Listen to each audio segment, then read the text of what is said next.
Ďalšia otázka, a gratulujem študentke, teda, že máme takých vynikajúcich študentov, predpokladám, že z Technickej univerzity, opäť je mierená teda na investora.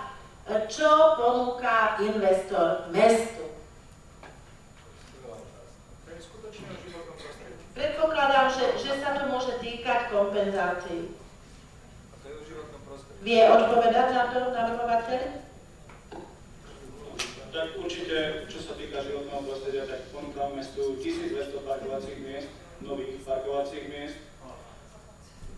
Ponúkame mestu realizáciu už z roku 96 navrhovaného koridoru komunikácie na južnej strane námestia.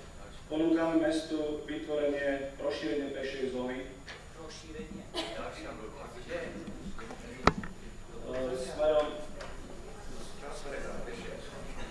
No dnes to nie je pešia zóna, ale tým, že sa automobily presunú na južnú stranu námestia, vznikne nová pešia zóna. Ja by som vás ešte raz poprosila, vážené dámy, vážení páni, aby sme postupovali tak, ako sme si povedali, že budeme postupovať naozaj, keď ešte, ak navrhovateľ investora nezodpovedal dostatočne na vašu otázku, je ten priestor v diskusii.